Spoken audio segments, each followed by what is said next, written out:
Welcome back to Mets Nets Jets D podcast, coming to you July 6th, 2020.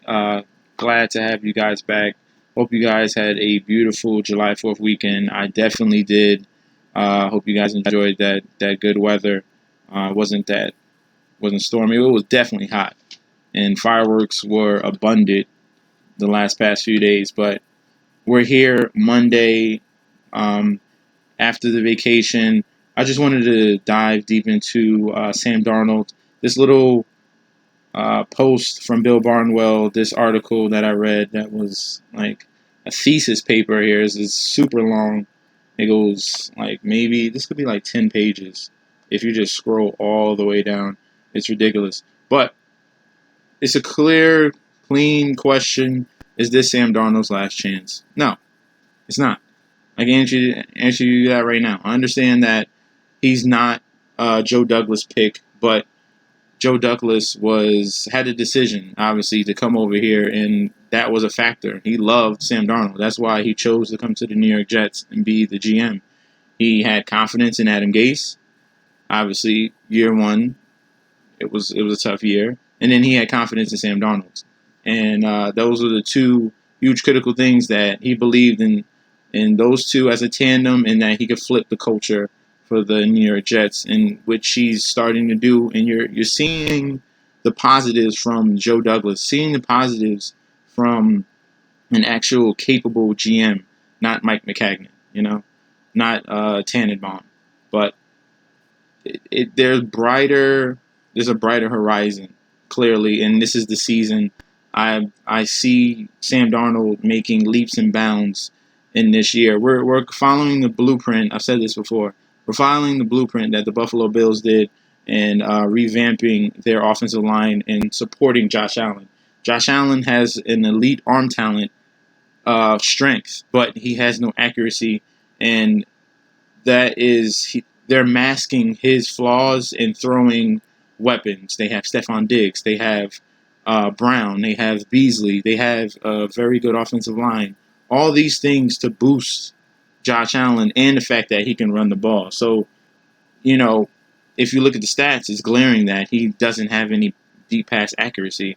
But the fact that all these weapons that he has to utilize and help him in that offense move down the field, it can make him look good. But if you're looking at pure throwing quarterback, he's not. So we're following that blueprint. We totally revamped the offensive line. We got rid of all our crap O-linemen. We kept Alex Lewis from last year, who was a pickup that Joe Douglas made.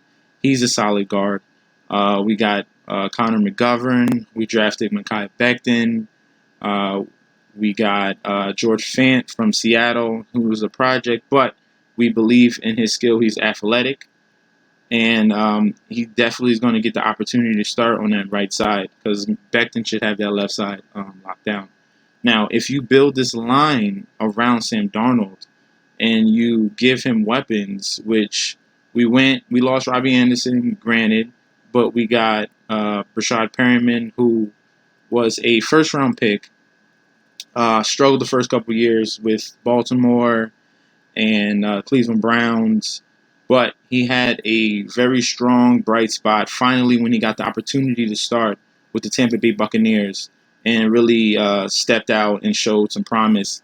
In that last, it was like a 4 to 5 week period, he graded as the second highest wide receiver, right below A.J. Brown. In those last final weeks, he was explosive, made beautiful catches, had huge games of 2 touchdowns or 3 touchdowns.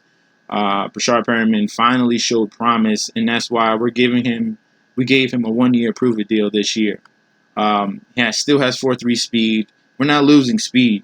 So we lost Robbie Anderson, but we replaced him with someone actually faster and bigger than Robbie Anderson, and someone probably that can come down with better 50-50 balls. But we're going to see. This is going to be a real huge test for him, because we're paying him to be our number one, technically. And then in the draft, we traded down, and luckily Denzel Mims fell to us, and we were very fortunate for that. I think he's a great weapon. Has the 4.3 speed. is 6'2". He's a very good catcher in congested areas and is a very good red zone target for Sam Darnold to throw to. I expect him he's like in the Mike Williams mode, if you would think, or if you think further down, Brandon Marshall. He's that type of receiver.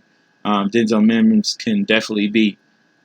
So all these things are here to help Sam Darnold, and they're finally here. So all this back talk and it sucks, but it wasn't his fault.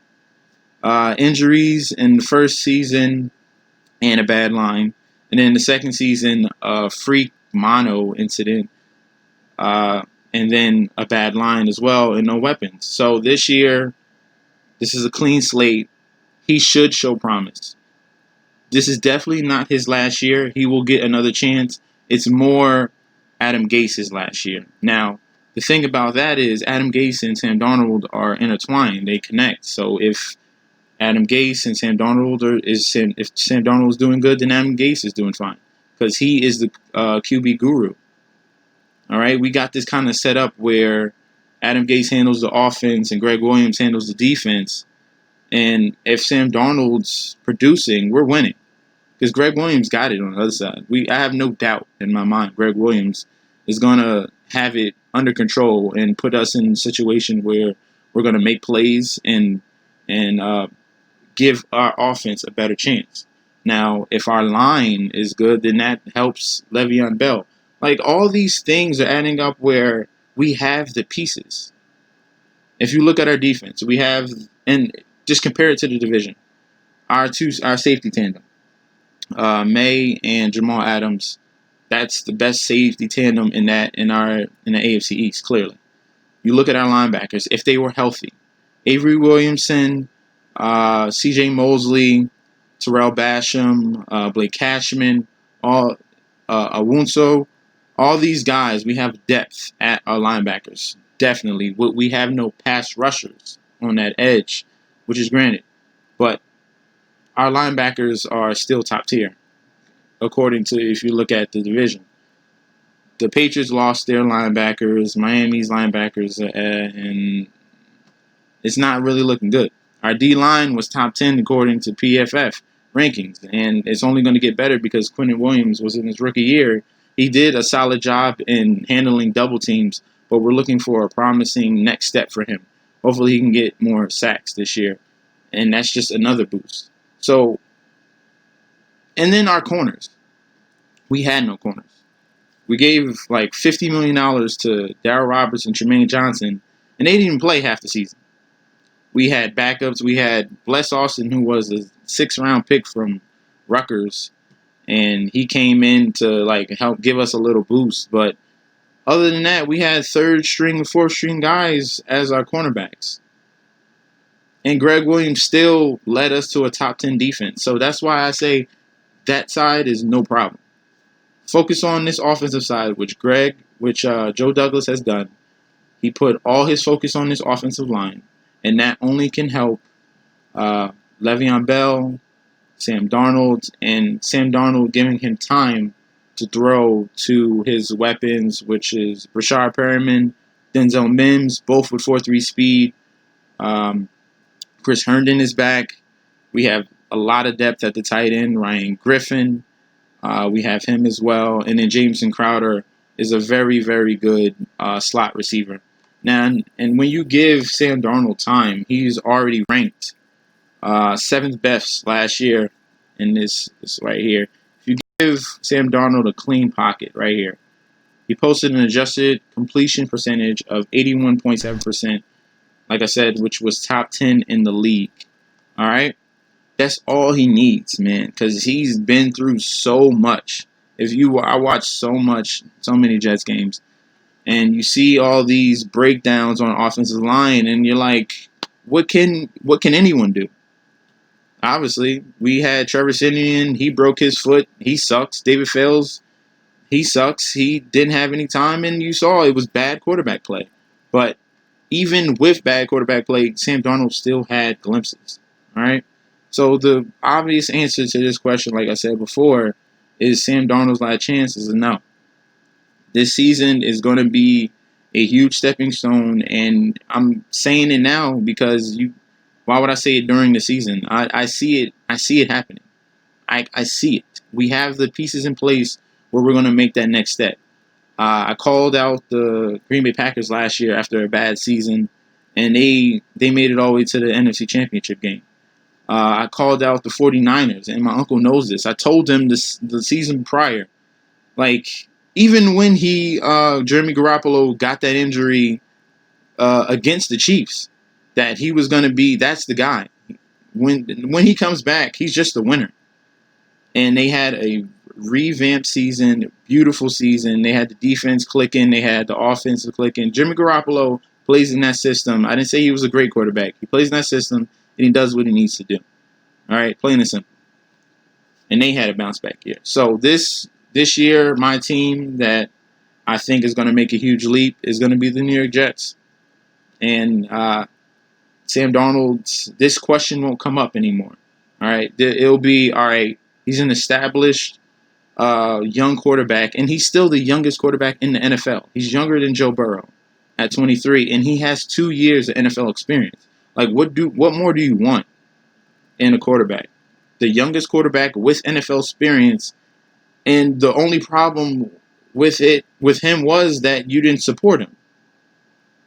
Now we give him support, and now we see how he grows. All right, so this is going to be a huge stepping stone for the New York Jets, for Sam Darnold, and this is not his last chance. He will definitely have another season to make a statement and improve in his QB play. All right, so that's basically, I just wanted to go on a little rant and tell you how I feel about Sam Darnold. Tomorrow, I'm going to be doing a video on UFC 251.